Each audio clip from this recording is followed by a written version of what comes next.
Okay, welcome everybody to today's Esports Research Colloquium. It's the first session of 2024, and it's my pleasure to welcome an expert, Felix Wachholz from University Innsbruck. Thank you for joining. He will be talking about active screen time and specific physical esport training. He will do so having two individual sections of his presentation, and after each section we will have a discussion. So if you have questions, please note them on a sheet of paper or prepare for the following discussion, and I'm happily forwarding the questions to Felix, or you can ask Felix yourself if you want to. So welcome, Felix, and the stage is yours. Thank you very much, Ollie, and also thank you a lot for giving me this opportunity to present, and also to everyone who would have joined in December already. Sorry for the rescheduling, but yeah, sometimes injuries can be kind of an issue. But before that question arises, no, it was not a rage moment. It was during parkour, but everything good so far. So yeah, welcome to my presentation. Ollie said basically what I'm about to tell you. I just want to give you a little overview in a little more detail. As said already, it's a twofold presentation. The first one will be about active versus passive screen time consumption, which is a study which we conducted already. So we have results here, which I want to present you.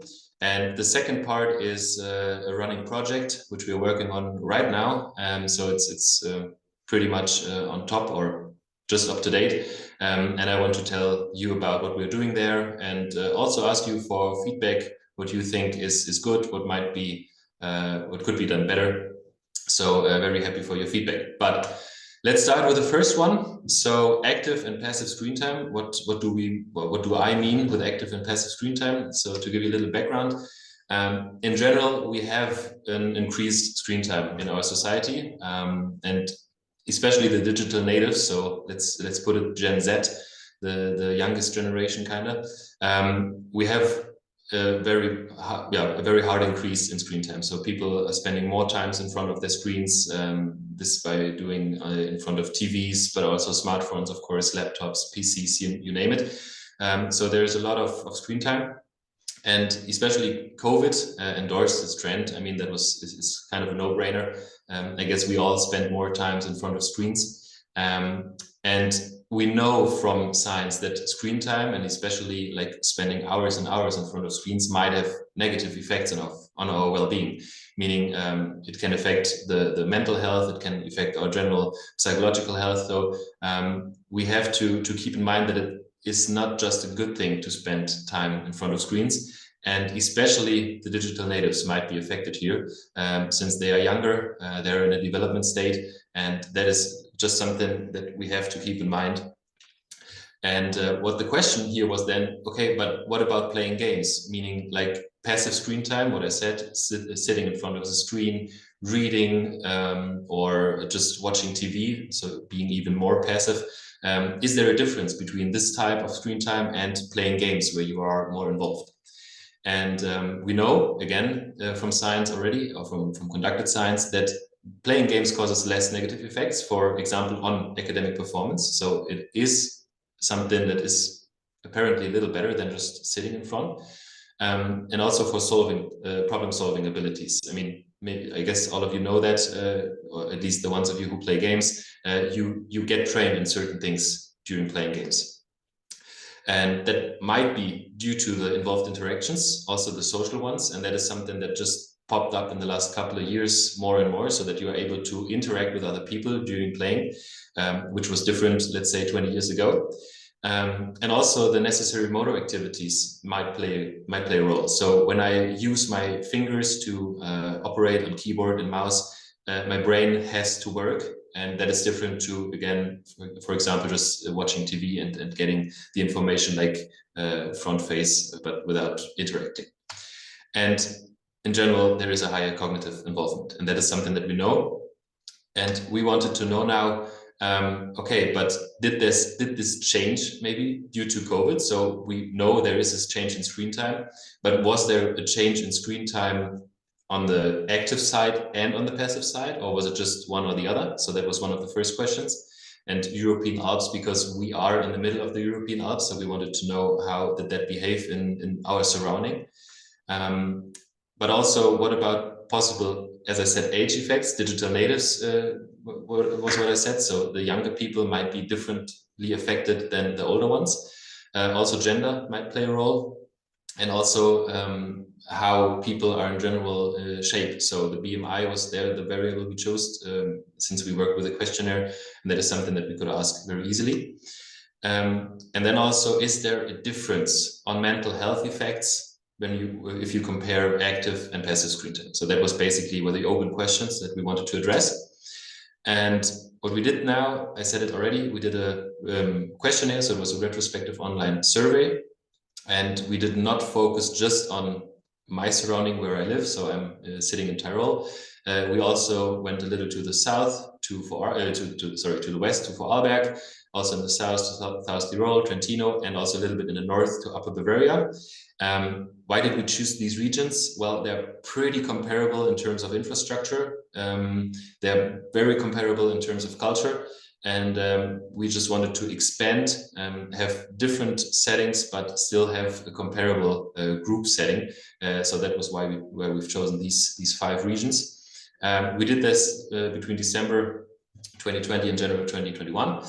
And we asked them if their screen time, if their gaming time, if there was an increase recognizable for them. And they could answer in a 5-point Likert scale. And we also did a check for serious mental illness. There we used the K6 screening scale from Kessler. The psychologists of you might know that scale. It's pretty much a scale where you can evaluate if someone has a serious mental illness or not. And it's a pretty validated one in terms of it has been used quite a lot of times. And we also asked them just subjective questions. So did their general quality of life change in that time? Did the mood change? So all questions were like, how was it before and how was it after the pandemic? So to measure the effect of COVID. The completion of the questionnaire took about 70 minutes, which is decent, and we did not want to make it too long, so that was 70 minutes, and that's fine for us. From the participant side, we had screen time, 1,700 people who answered, and regarding the gaming participation, there were 500, almost 600. So that's also kind of, I would say, a thing you would expect. So you have more people who watch TV, especially when you span it over all generations and not just the younger ones. And gaming participation is a little less, but still a quite good sample size, in my opinion. And to then get an idea of how the generations differ, we created different generation groups, and there we took a pretty known generation separation with the baby boomers, the Generation X, Generation Y, and Generation Z. So using that, we could cover all the ages that we had in our sample, and could differentiate between different groups. Then to see what has an effect on the mental health on the K6 value, we did a binary logistic regression. We also did tests between the groups. So were there differences, for example, between age or, for example, between the gender? When we tested for different groups in terms of generations, we had more than 2 groups. So we took the Kruskal-Wallis test for differences. And as I said, gender, for example, when we have 2 groups, we took the men with mu test. We used these because the data was not normally distributed. So we could not go for the parametric tests, but for the non-parametric, and these are the ones. And we also made correlations using Spearman to see, okay, how did several subjective feelings correlate with screen time and with the gaming time. But in the results, you will see that even better what we did there. But these were the methods in terms of statistics. And based on Cohen, we could say regarding the Spearman correlations, if effects were small, moderate, or strong. And as I would say known, the significance level was 0.05, and we did everything in SPSS. So effects on severe mental illness. So how did that? What was the result on the illness or on the mental illness? First of all, the binary regression model was okay in terms of goodness of fit. That's why we did the Hosmer-Lemschel test. It also was better than the baseline, and significantly better. And these two things are very important when you do a regression, just because especially in a situation where you have a lot of variables that might influence what you're looking at, you should be somehow safe that the model you choose is valid. I say already, it was not the perfect model, but it was, as the statistics tell us here, it was good enough to at least say something about the results. And again, another thing we did to see if it's a good model was Nagelkerker's R squared. Also, again, weak to medium fit, so it was not the best model. I say it already, but it's a valid one. And from the result side, we had age as a predictor on severe mental illness, meaning that it was, or age was a predictor if you suffered or did not suffer an SMI issue. Also, interestingly, we had the same for screen time, and that we were very significant with the results. So the screen time did have an effect on you having or developing a severe mental illness issue or not. And that was what was one of our aims. What was or how was it with gaming? And there we did not see any significance or any effect on the mental illness issue. So that is the first result, indicating that there might be a difference between this screen time and gaming time, meaning passive and active screen time. So going on for the differences between the groups, as I said, we also calculated differences between groups. And here you see at first the four different generations, and you see on top the screen time, and on the bottom the gaming. So there was a difference between the groups in terms of how the screen time and how the gaming participation increased. So that was something that we kind of expected as the screen time in general went up. Then female and male, so the gender differences in screen time, interestingly, there was a difference. Interestingly, it was in that direction that the females increased more in screen time than the males. In gaming, there was no difference between male and female. Regarding the body mass index, there was also no difference. So the increase was not different between a high or a low body mass index. And regarding the regions, we also tested that. The screen time did increase, and the gaming participation did not increase differently in the regions. That is something I will come to later on in the discussion, why that might be the case. That has maybe to do with the COVID restrictions in different areas.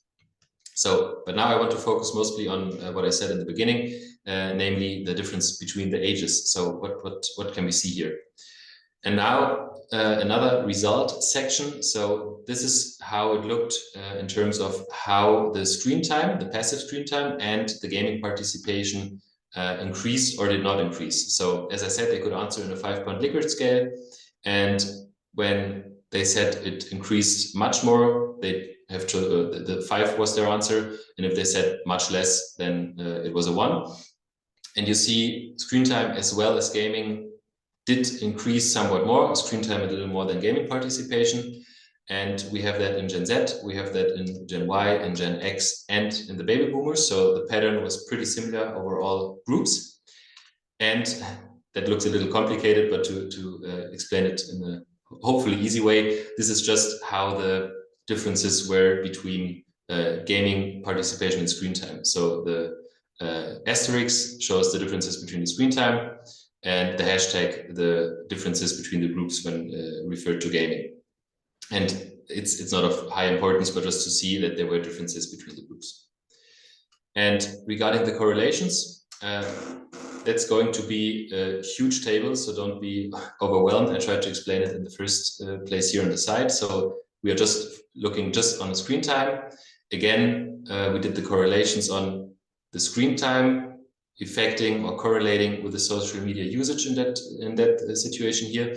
So we can see overall there was a correlation, seeing on the 0.443 Spearman correlation coefficient, and a significant correlation. And that means basically that if the screen time increased, also the social media usage increased. That was valid for the overall, so comparing all groups without distributing between the different generations. And also in every single generation, you could see this pattern. And again, I said it, it's coming up something, something a little big. These are all the subjective question we asked. So how was your psychological health? How did your mood? How was your boredom, your loneliness, etc. pp. And you see here that it's not everywhere the same, especially when focusing on the groups. But what you can see is that screen time had an effect on almost every single of these subjective well-being questions. And gaming, in contrast, did not. So you can see that, for example, when you focus here on the Gen Z and gaming, so the youngest generation, when the gaming increased, the psychological health did kind of decrease. So again, gaming increased, psychological health, subjective psychological health decreased. Gaming increased, mood decreased. Gaming increased, unhealthy food consumption increased. So you see, especially when comparing the other generations in the factors where these are valid, the Gen Z was more affected than, for example, compared to the baby boomers. And in the baby boomers, from my point of view, an interesting result, you have baby boomers, when the gaming participation increased, the quality of life decreased. And the interesting result, when the gaming participation increased, the smoking decreased. If you would try to argue, that might be because you just have not that much time to smoke when you're playing games. What was one of our interpretations, but just as one side note. But the main thing here is that the Gen Z, the youngest generation, is affected the most. And yeah, coming to the discussion, I started it already. So we have a different effect of active and passive screen time regarding our results. And that was true for the mental health, so the severe mental health or severe mental issue, and also the lifestyle behavior was how we called it, like the subjective psychological and well-being scales. And the active screen time appears in general to be less negative than the passive one, which is also in line with other literature. And that was the most important finding for us. It does play a role what age you're looking at. So the younger generations seem to be more affected, also in line with literature we have in other contexts. And that might be due to the fact that children or younger people are simply in the development. There might be different effects on their general development. And that is something that we definitely have to keep in mind and to take maybe care of. And the effects of gender and body mass index, so like lifestyle or health parameter, if you want to make it a little very important. I would not say it's a in-depth fitness parameter, but it's kind of, but it's simply wear effects. So that was also something that we did not expect, but it was good. Limitations, as I said, from my side, or from my point of view, the model is valid, but I know, and for sure, it is not perfect. So that is definitely something which could be done better, especially for future research. We did not ask for the role of different games, so we did not know what kind of games the people were playing when the gaming participation increased. That would also something be of interest for further research. We just focused on Europe, so the results might be totally different when you take a look in the US or in the more Asian region. But since we are sitting here and we wanted to get an overview of how everything developed here, we focused on just Europe. And that is also especially valid for our group here. That was mainly gaming and not specifically esport. We did not differentiate to make it not too complicated. And but that could also be something for future research if people participate in esport and do it really on a competitive basis, if that might affect the results in a different way, again, because the way how you play is different to just trying to not waste your time, but to spend your time in a way that you enjoy. Nevertheless, I think there is an importance for esports, especially for our research groups, which we are at, meaning that the youngest generation was affected the most. So there is an effect on the maybe most vulnerable group in our society, the youth. it might give us indications how to avoid mental issues, since the gaming participation was apparently not as bad for the mental issues as just watching, for example, TV. But still, we might dig deeper how to really figure out what to say to the young people to do in terms of not to get mental issues. Esport might be a motivator here because it could serve as a motivation to also do other stuff like physical activity, and that will be something I will talk in the next chapter about. And the implementation of physical activity might really be a chance to create a positive impact here. And that leads me to the question, what kind of physical activity might be the best here to maybe implement something that might be helpful? But that concludes my first part. So if there are questions until now, I will be happy to answer them. And then we would go on with the second part of the presentation. Thank you very much, Felix, for this insightful presentation. And I also have to congratulate you on the study. I really liked it. I think it's a good sample size and important research question. One thing I want to ask first is, how do your findings compare to other previous and following existing research? In terms of COVID-19 or in terms of general COVID-19, screen time, gaming, and mood? COVID-19, I would say it's pretty much the same. So there is different literature out there showing the exact same. Also in terms of screen time. So that's what I said in the beginning. We know that screen time increased, and we know that COVID had an effect. And but I have to say, when I'm not mistaken, I have read several, and there was not a direct consensus on how the screen time actually impacted the social or the mental health.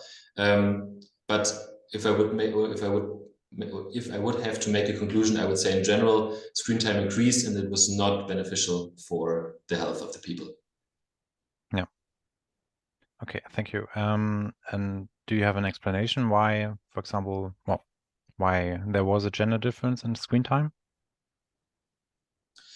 That's a very good question. I actually do not have an explanation, which I would say that is the answer. Yeah. If I would have to speculate, maybe because when everything is normal, so we don't have that COVID situation, I would say, from my experience, women and females don't spend so much time on their smartphones, maybe in general. And because they have so much to do. I mean, that might sound a little weird now, but I hope you understand what I mean. Since it is still the normal way of life, I would say that especially the females do the household, they take care of the children. So meaning they simply don't have so much time to spend on such leisure time activities. And during COVID, all of that kind of was shut down, or at least it was reduced. And then there was the need to do something else, or you could spend your time differently. And maybe that was then the reason why that changed in that direction. But again, that is nothing scientific. I said here, no evidence base. It's just my personal opinion from what I experienced around me and in my surrounding. Okay. And does the data show any insight on what or how the time was spent while on the screen? That was one of the, I would say, mistakes we did here, that we did not ask specifically, okay, what did you do in front of your screen, or what did you do when you played games, or what did you play? So no, I can't answer on that. It could have been anything. So it could have been watching TV, it could have been just watching Netflix, everything. Yeah, okay. But there's always something you miss out when performing a study. Yeah, so, I mean, and it's a good one. Yeah, and it took already almost 20 minutes, the questionnaire. Yeah. And to also reduce the dropout, we simply did not want to overdo it there. Yeah. But yeah, as you said, you can always make it better. I 100% understand that. I would assume, I'm not at all an expert on this area, I would also assume that maybe female gamers or female screen time spenders might be also more keen to spend their time chatting with others via social media and communicating with them, and this might also end up in increased screen time. Yeah, fair point, definitely. Yeah. Okay. Other questions? Do we have questions from the audience?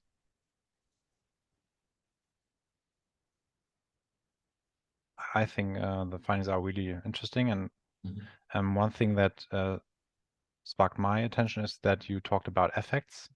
Mm-hmm. Maybe I wasn't listening to the best or fullest, or I have a understanding mistake. So I think it's relationships. Is that correct? Because effects would mean that. Is maybe the better word here. Yeah. Okay.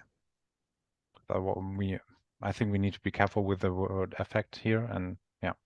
Yeah, especially when you're talking about the Spearman correlations, it's a relationship, not an effect. Definitely. Sorry if I did that, or if I took that wrong. No problem. We solved that out. Okay. Then I'd say we move on and have the bigger discussion at the end, because I have a lot of questions prepared for you. Thank you. Yeah, totally fine for me. And I think the second one, or the second part of the presentation, might be of more interest of the most of you. So let's straight jump into it. So what is the project Esport? Basically, the idea was to try to figure out how physical activity exactly can have an effect on esport or gaming performance. And why did that pop up? I mean, we know from video gaming that it, for example, supports hand-eye coordination. So we have, in this case, an effect of gaming on coordination. We have motor skills which are trained. We have enhancements in working memory performance. So the brain adapts on the triggers you get from gaming, and also the cortical activity changes. And we all of you know that there are fast reaction times involved. You need cognitive strategic abilities. And we know from sports science that all of these parameters can be influenced by training and or by physical activity. And also to quote one of the works that you did, Ollie, we know that more research is required in that field. So there are assumptions, there are hypotheses which lead in this direction, but as far as I know, no research has been conducted so far which really tested an intervention on a longer basis and the effect on gaming when doing a training program specific for gaming and esport performance. So the research question basically was, could a specific physical training towards the skills and abilities which are needed in esport be effective in terms of performance improvement? So it's not just the in-game training, or it's specifically not the in-game training, it's the out-game training which tries to trigger parameters which are needed in esport. And that could be of interest from two sides. First of all, it could improve the e-athlete's performance. So we might have another step towards making esport athletes even better. I guess all of you know that you can work with e-athletes in a very nice way on a psychological basis. You can work with them on a strategic basis. You can work with them even on an in-game basis, doing training in-game. But maybe we can also use out-game training to lead to performance increasements. And the second one here would that we also would promote their health automatically, because if they do out-game training, which is physical activity in a more broad sense, meaning that you have your whole body in movement, there are positive health effects. That's something we know for fact. That's not even a debate. So the theory here is now, which we tried to focus during that project, was we know from science, for example, that if you have a greater grip strength, that your dexterity gets better. So let's say the accuracy of your hands and the coordination of your hands might get better. And that effect on gaming or esport hasn't been researched yet at all. That might be a very interesting point. So if you do grip strength training, does that have an effect on your actual gaming performance in terms of your dexterity gets better and therefore you're able to perform better on keyboard and mouse, or also on a controller? And regarding cardiovascular and respiratory parameter, we know that there might happen something during gaming, so there is an effect already, but we have quite limited evidence on how this effect might be vice versa, meaning like if you are more healthy, are you able to perform better, or not healthier, if you are fitter, if you have a better fitness, does that actually have an effect or a positive effect on your performance in gaming and esport? And we know about coordinative abilities like reaction time, that they are similar between e-athletes and traditional sport athletes, so there is an effect as well. And the question here is now, can we train that? And that is a little bit controversial, let's say. Reaction time is a topic which is very hard to determine because there are so many variables that you have to bear in mind when you're conducting research on that. But we want to try it now, and we want to try it because we have no evidence if a reaction time improvement might also have an improvement on esport performance. It is kind of, or it would be not logical, but it sounds plausible. Let's put it that way. It's a hypothesis, but we want to test it now for fact to see if that actually has an effect. So the aim of the study was is to identify trainable parameters which are linked to physical activity and which also are relevant for esport and gaming. So it's kind of a twofold aim of the study. The study design is we are just enrolling, or we are just in that state right now. So we are recruiting different athletes, and what we want to do is then measure the grip strength or the pinch strength for controller games like EAFC. Sorry for still having FIFA there. That's not right. We want to do some aim booster and aim lab measurements to see, okay, what is the in-game performance in terms of accuracy and reaction times. Then we have isolated reaction time and anticipation measurements, where we measure reaction time and anticipation skill in a very detailed and out of any other effects basis. And we measure the whole body fitness to see, okay, what is your status of your fitness? And before the question arises, what or how do these measurements look like? I will show you the methods now first. So grip strength is a pretty easy test. It's a grip strength dynamometer, where you just squeeze as hard as you can, and the device measures the maximum force that the person was able to produce. Then the reaction time, we do a 4-fold reaction time test. I will show you a video here. I hope it works. So you see on that blanket in front of the two little things, there are lights which light up, and the person has to press either, I don't know if you see my mouse now, but they have either to press with a hand, left and right, or with a foot, left and right. So the diodes on the top are for the hands, left and right, and the ones on the bottom are for the feet. So you also have a differentiation between hand and eye coordination, hand and foot coordination. And we also do a reaction time test, just a typical one on the screen, where something pops up and they have to click as fast as they can, and the reaction time is measured, how long it takes for them to press the button. So that's the single fold reaction test, so to say.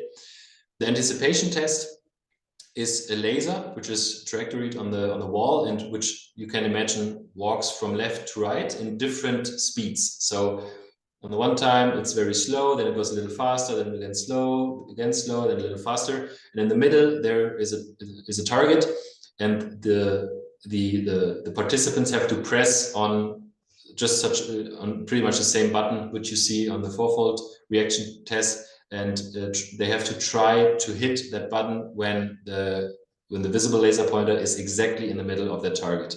So it's about the anticipation of how fast the laser travels, and then to click if it's on the goal. And there's then measured, or the device tells us, was the click too early, too late, or was it just on point? Then, as I said, we also want to do aim booster as kind of an in-game accuracy test. So I guess every one of you is familiar, or most of you are familiar with aim booster. It's a 2D let's say it's software which you can access online, and where you have quite a nice challenge mode to see, okay, how fast can you react, how accurate are you with your mouse on the targets. And it gives you, as I said, the accuracy, it gives you the reaction time, how long did you take, or how long did it take to reach the different targets. And it also counts all the targets that you hit. So you have several metric parameters which you can use for calculations later on. And it also gives you quite a nice overview about several performance indicators. But we also want to go a little more in the reality, meaning 3D. I mean, most of computer games, or pretty much everyone is 3D nowadays. So we also will do the same with AimLab. AimLab is a software which you can find on Steam, and it's pretty much the same as Aim Booster, but it's a 3D version. You have a little more ability to control what the participants have to be doing, but again we get the same parameters. And what we also want to do here is to then calculate correlations between Aim Booster and Aim Lab. Is that the same? Would be the hypothesis that it's the same, but we actually don't know. Is there a difference between 2D and 3D in that context? And for the whole body fitness, we will use blaze pods. I don't know if everyone is familiar with that. You see that on the bottom picture. These are these little pods. You can connect them with your smartphone, and then you can do several trainings where they light up. And the nice thing is they are validated for fitness evaluation. So you can set them up, and the person runs to the pod which lights up, has to smash on it, see where is the next one, smash on that, and so you get an idea of the whole body fitness. And also to motivate the people to be part of our study, one of the participants can win one of these blaze pod sets. So that is maybe also a nice giveaway, since we are using it in the study, and I think it's a nice training option for esports in general. So that was the study design method section. So what are we doing there? And then they will do an 8-week intervention. So they come to us, we do these measurements, which I just showed you. Then they get an 8-week time frame where they do interventions with training 3 times per week. And we have 3 different groups. We will have a specific training group where the training is not just physical activity and in general movement, but also there will be intervention parts, and we can talk about that later, which focus on these abilities. So reaction time plays a big role in the intervention there. Anticipation plays a big role. Grip strength plays a big role. So we want to see there, or we want to focus there, besides the physical activity, also focusing on abilities that might be necessary in esport. Then we have a general training group. So they will be doing general training, but without focusing on specific esport performance indicators. Why are we doing this? We want to see if there is a difference. Is it necessary to implement specific training, or does a general training actually do the job already? So that's the idea here. And we have a no training group, which is the control group, which also will come to us after 8 weeks again, which we will measure and then see hopefully a difference to the training groups. The same will be for the FIFA or the EAFC group. And again, after the training, they will do the measuring of exact the same parameters again, and hopefully see differences. And this will be done then by statistical tests.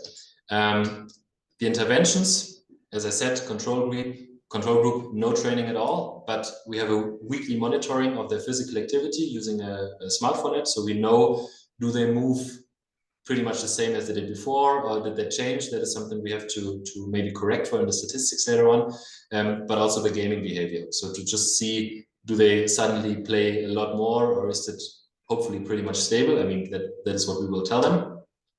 The general training group, training interventions on a mainly physical level. So it's the most training, or I would say the biggest part are high intensity interventions. Why? Because they are very time effective, but also very effective in terms of cardiovascular responsiveness, especially after 8 weeks. So we should see definite effects here. And it's a general movement training where the whole body is involved.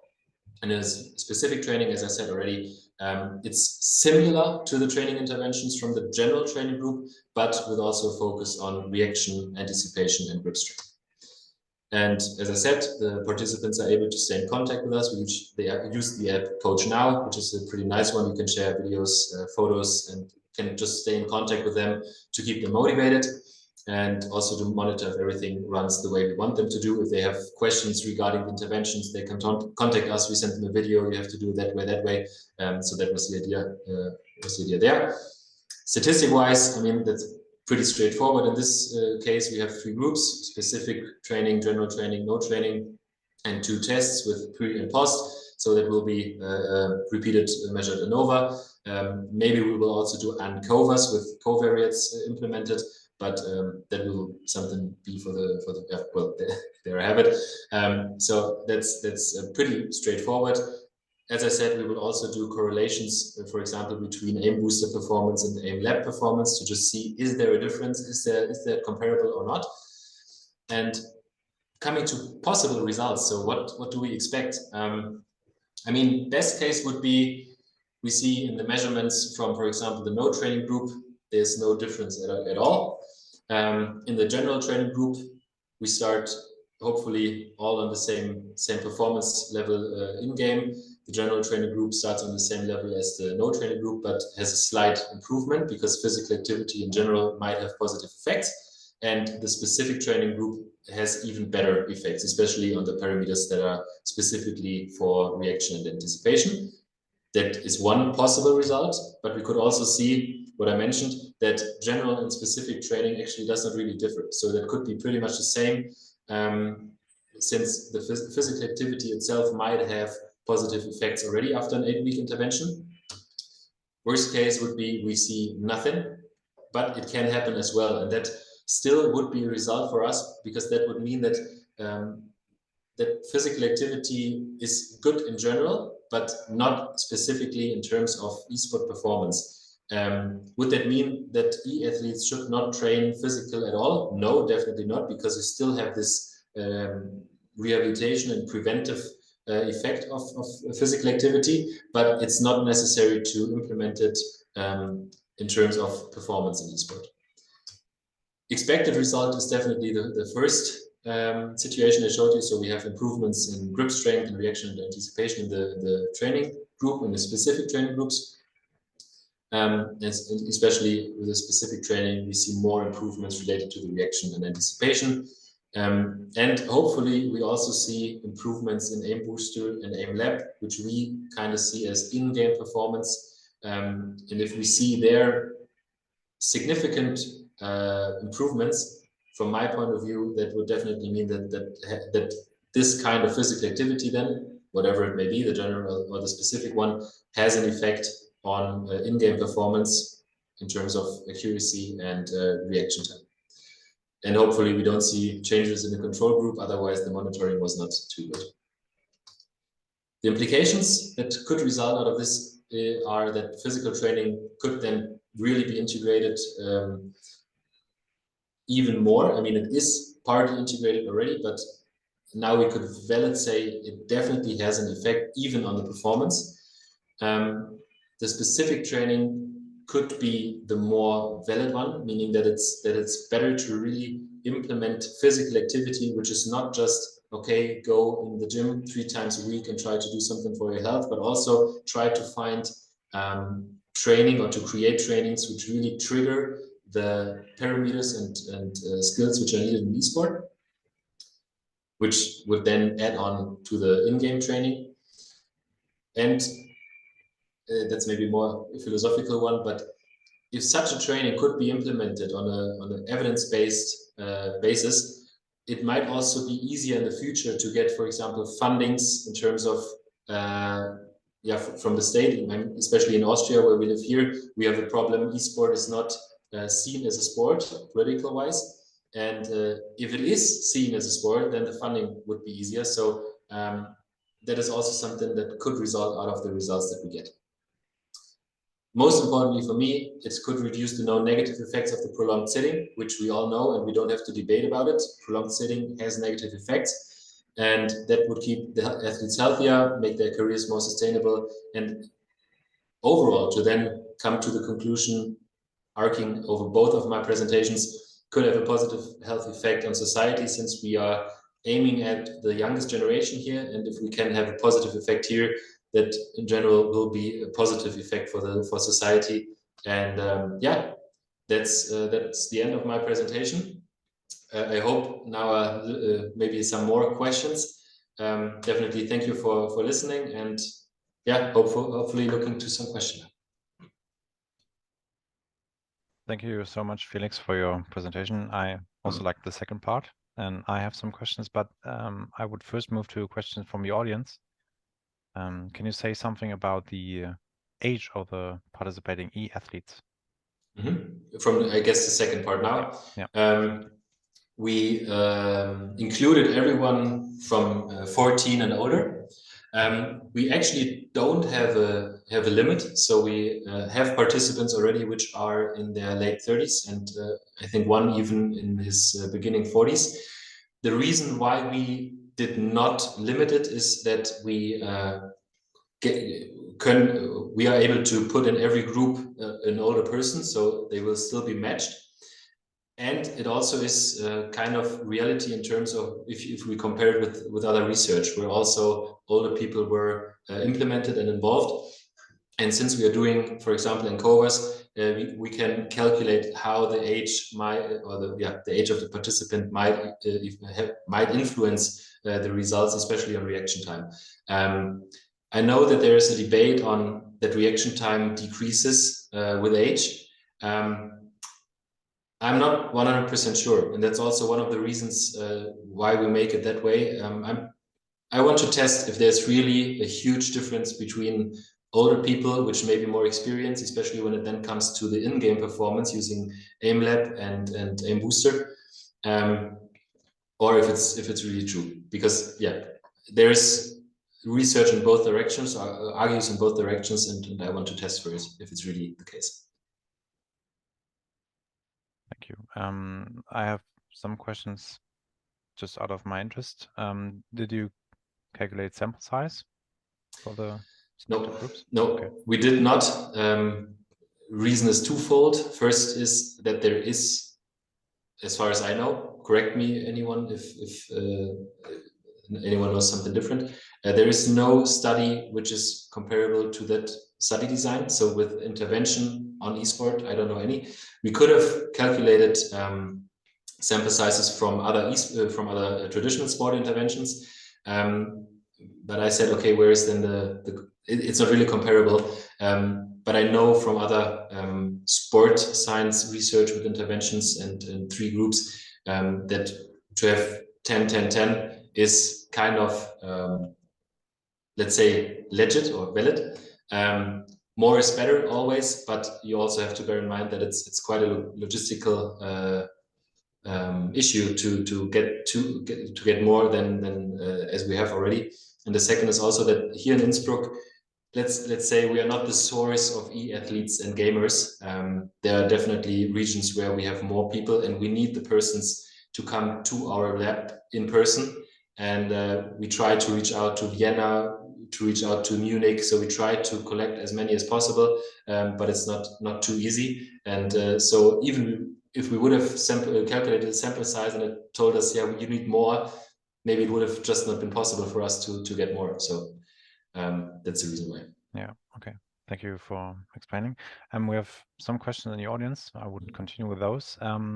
Did you draw on any literature from other esports or other areas such as Formula, sim racing? No. Okay. Maybe something I focus not enough on. We focused especially on first-person shooters and on the EAFC. Because from my point of view, these are the ones which are also society-wise played the most. And we, as I said, want to maybe also see if there is a possible positive health effect on society in general. And I think sim racing is a huge area in esport, and it's a one which grows exponentially. But that's something we have to focus on maybe a little later when we know about effects which are also more for the society and not just for that particular group then. Yeah. Okay. Another question is, was the physical training time close to the training of the participants in the game? Did you standardize the time differences? I guess regarding the second part of the presentation, we will monitor everything in terms of gaming and training time. So the training, for example, of the specific training group and the general training group is the same in terms of how much they train time-wise. So that will be corrected. It seems not corrected. It will be monitored, and we created the interventions that the time is pretty much the same. We are talking about plus minus 5 minutes, so it's pretty much the same. I hope that answers the question. Yeah, I hope so too. Otherwise, just let me know. And one thing concerning the study design, I think I'm not missing. My English is bad today. Sorry. Maybe I missed Mine too. I don't know why. The weather. I think you don't control for psychological parameters while assessing reaction time using the aim booster, the aim lab, and the play spots. Is that correct? Yeah, correct. Have you thought about it? And what are your thoughts? Yes, we thought about it. What we do is we test for caffeine intake, having exercised the day before the measurements very extensively. So we will tell the participants to not do that. We will tell them to not drink their coffee in the morning. So we thought about that, and also the psychological ones. The problem here is that we already have so many variables which we are considering that I think if we also implement now psychological ones, it might get a little bit too much. Also for the participants coming here doing the measurements already last for 1 hour. And yeah, we just did not want to overstrain them. If you have good ideas for a very short one, I do. Which we could implement, please let me know. Totally open for it. It's also not my expertise, so that's the second reason. But if you have any considerations, please let me know. We start on Monday with the measurements, so we could still add something. Yeah, I'll let you know soon. What is the time frame of the reaction time tasks like aim booster? Is it 1 minute? It's a 1 minute one, yeah. Every Which might also be a limitation for ourselves, since I would expect that especially physical training and improvement in cardiovascular abilities would especially get valid the longer you play. So if you have a 4-hour League of Legends match, that might be the interesting part then. If you are more fit, or if you have a better cardiovascular ability, that you last longer with your concentration, with your abilities. But that's something we plan for future studies. Yeah. Very interesting. Once I use the blaze pods, I can recall the situation that it gets quite demanding in the end. So at the beginning, it's good. But I assume it can be beneficial to control whether their performance was impacted by stress, for example. So they are in a laboratory situation, and you might want to use like a visual analog scale where they just rate from not at all to extremely their perceived stress level, and you can tell, okay, the participants that were highly stressed performed less. This might be something, or you can have a manipulation check afterwards to see, did you felt stressed during the exercise, and then just have that afterwards. And it can be simple as that with a 1-item scale. Yeah, what we do is we, as I said, we monitor pretty strict, and we send a questionnaire every week to every participant, where we also ask, for example, did you do your training? And then how did you feel before the training, during and after the training? So that's something we do, but maybe that's a good option to possibly add something in terms of stress or other psychological variables. Yeah, that might be a good idea. I really like the design and the control that you perform over the course of the experiment, but I think concerning the situation where you measure, it might be very valuable to have one additional thing, because it will improve their performance. So once they get into their heads doing the exercise, or they see anyone else performing the exercise, it might impact their performance a lot. Okay. Oh, we have another question. I will read it soon. One question from my side, the last one before we move with the questions from the audience. Do you expect any difference in the 3 measurements in terms of reaction time from the blaze pod, the aim booster, and aim lab? Good question. I actually do not expect it, since from my point of view, the accuracy, especially if you have tried both, is especially aim booster and aim lab is pretty similar. Having the blaze pods as well, I tried all of the measurements, obviously, and my results were pretty similar for all 3 different types of testing, which also is in line with what we are trying to do, meaning that if you have a certain ability in terms of reaction, then you can use that for no matter what kind of reaction test it is, because the ability per se is so good, or is so trained, or is so bad, can be in both directions, that you will see that in any kind of reaction test. Since in the end it's always reacting, meaning you get a trigger and you have to get a motor output to react to it. And just how that processing and then giving the motor output works is the same for every single test. So I don't expect to see differences, but that's why we do it. We don't know it, and that's why it is so interesting. And I'm really looking forward to the results already. I'm really curious what we will see there. Yeah, me too. So keep me posted regards to the project. And you also mentioned that that they might receive a reward for performing the task. Not a reward. We have one of these BlazePod sets, which we will then give away in a raffle, just to give them a little motivation boost to participate in general. Yeah. Okay. Okay. In terms of motivation, there was also another question from the audience, whether you control for if participants are motivated to take part or really perform with a lot of effort in the high intensity training exercises.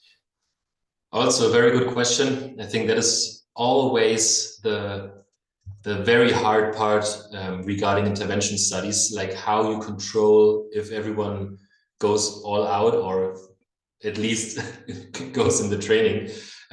We also know that in sports science, from VO2 max measurements, where you could always argue if you have someone on a ergometry cycling and they go as hard as they can, do they really push until the very end? You don't know, and from my point of view, you cannot really control. We try to monitor. That's why we use that app to ask, did you do the training? Did you really try to do everything as we told you? From my point of view, it's hard to do anything beyond that. I mean, the best scenario would be you have a huge lab where the people can sleep in, where you can observe the training, or you let them record their training and send it to you. But that's just from a data security point of view, not too easy to implement, or at least in Austria. I don't know how that would work somewhere else, but that's something we cannot do. And we will ask them to do that. We will ask them to give all they have, but in the end, that's kind of a black box we cannot really control. Yeah, and I think you touched on an important aspect. Based on your own experience and work in the field, did you encounter any challenges or resistance from the organizations and players in incorporating structured physical activity training? The first reaction always is very positive. I mean, I also worked in that field already. I worked for Wacker Gaming, for example, which was the e-sport area of Wacker Innsbruck from the soccer club. They had an esport team as well, and we worked with them, and they were all very highly motivated. They were highly responsive as well, and very, I would say, even happy that someone takes care of their health as well. What I do feel, or what I suggest, is that as soon as it then gets to the training itself, that is where the motivation sometimes drop a little bit, because it is something else than playing esport. That's something we don't have to talk about. But still, if you then have the right triggers, and if you maybe also are maybe a little more experienced trainer, then you know how to deal with that, and you know how to motivate the people. And from my point of view, that works quite well. For the study, it was not too easy to find participants, I'm honest here. Especially real e-athletes are not too easy to I would not say motivate, but they have such a tight time schedule that I think physical activity is not the first thing they want to take care of. And I understand that, but that is maybe also why such kind of research might be very important, to show them it really helps you, not just to stay healthy, but also to perform better. Yeah, and that's also why it drives me to do that. Yeah, I think the study will be highly valuable, even with 10 participants in each group. It's a first try. I mean, let's see what happens. And also a shout out to everyone who listens. If you know teams and coaches who would like to join with their team, feel free to contact me. As I said, the more participants we have, the better. And what we are doing, or what we will have done in some weeks, can also be redone again with then just high performance people. So I think, nevertheless, as you said, it's valuable, hopefully, and we can learn something out of it, and that's why we should do research, and that's, as I said, is what drives me. Yeah. And it doesn't have only implications for research and practical implications, but might also impact their lives. Yeah. If they get motivated into performing the exercises, they will be likely to do that in the long term as well. So, yeah, great approach, and I'm happy that you already received some great feedback and responses from the teams and players. And do you see any difference in regards of performance levels? Like, is there a difference in amateur and professional players in receiving and performing physical exercise? You mean in-game performance-wise, or really physical activity-wise? Physical activity-wise.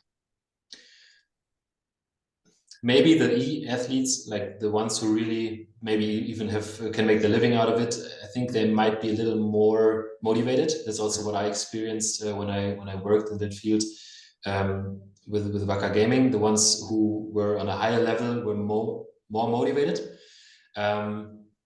But that's also kind of nature of the thing. I think if you take a look on traditional sport, and you have a high performance skier, the one who's really high performant is the one who trains more in terms of motivation and dedication to really go all out. In Austria, we always have that famous Hermann Mayer example, who was a totally almost badass in terms of training. He was the one training like a maniac, and you can see the same in soccer with Cristiano Ronaldo, who is one of the best players in the world, not only because he's talented, but also because he has the dedication and motivation to really go to what is needed to get better. And that might be true for e-athletes and gamers as well. Yeah. And similar to that, will you account for individual lifestyle differences? I think you touched on that in your presentation, like sleep patterns, nutrition. Yeah, we will ask for that, and we will try to monitor how the general physical activity, for example, is before all the study will start, and try to correct for that as well. Yeah. And especially in your first study, you also talked about age differences and related to screen time and so on. Do you see that physical activity training should be tailored to specific age group or other demographics? Well, short answer, yes. I think the question there is more how and to what extent. In the end, I think we as sports scientists will never be able to say, please go now out and do something with your body, in contrast to play some games, because playing games is fun. And I mean, we all know that the games are also designed to have to be fun and to sometimes even have that addictive part in it. I mean, we don't have to discuss about that. I think that's also clear. I think what the task should be to also make the gamers, to give them more an argument of it is good for you to do that, not just only because of your health, but also to be better in what you love and what you do.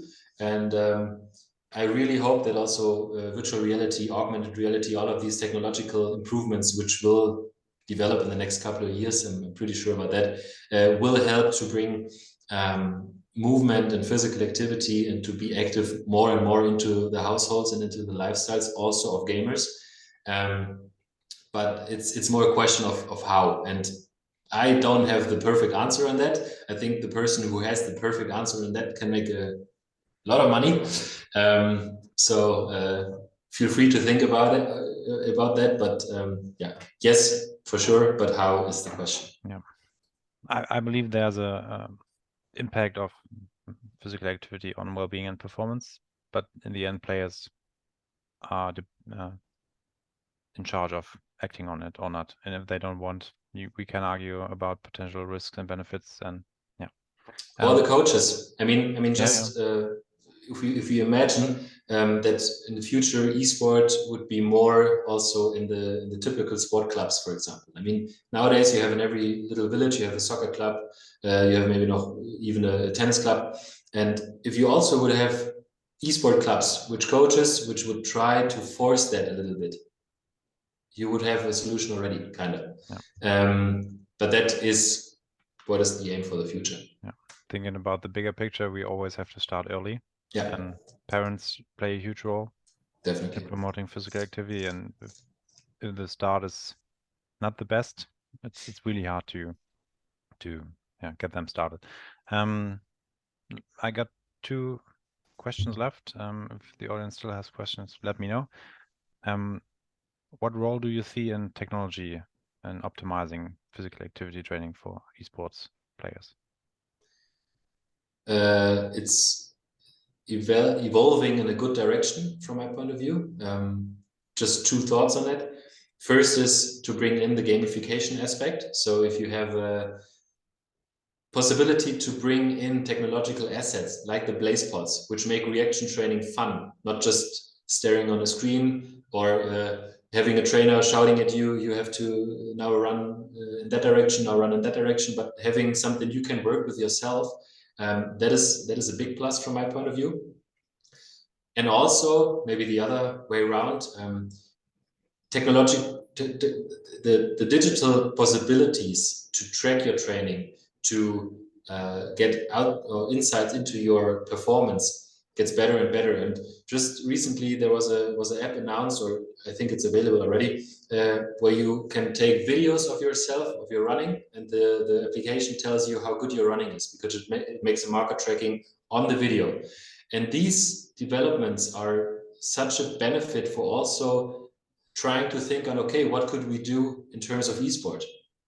And not only from the sports science perspective, but also from the general coaching aspect. Like, how holistic can it be when you have several different parameters that you can track, that you can monitor, and that you most importantly also can then train.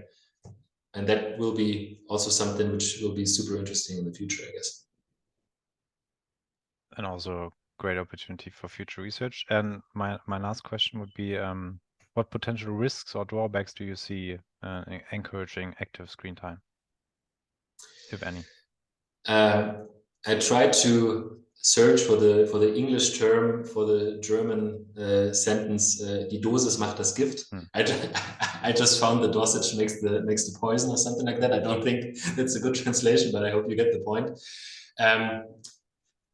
I think, as I said, you always have to know to what extent are you doing what, and what might a too high extent or a too high implementing in your lifestyle, what negative effects might that have or might that cause. And it's hard to answer without going in one or the other direction. Again, I think parents play a huge role here, especially when we think about promoting that for young people. Maybe to answer from the other side, I think it's definitely wrong to say don't do it. That's definitely the wrong approach. It's more about the competence to know what is enough. Like, where's the threshold where it gets maybe too much, and then also to have strategies and abilities what to do to maybe take care of the side effects that might concur. I hope that answers the question. Kind of, it's a hard one. I read that one, I mean, the drawbacks, if you would name them, of course, it's a prolonged sitting, as I said earlier. It is maybe also in terms of sleep quality. If you're too long in the night in front of a screen, we know that it's not good for your health. And if you know about these triggers or these little things, you can do already a lot of, or you can still use screen time, but in a more healthier way than if you don't think about these little things you can do. Yeah, I like your response, and I really like the notion of the dose makes the poison. It was or refers to a lot of areas like esports practice, physical activity, even eating, nutrition. Yeah. Yeah, and more research is needed in this underexplored area, and that's why I really appreciate your work that's been performed in the past and that's been done in the future.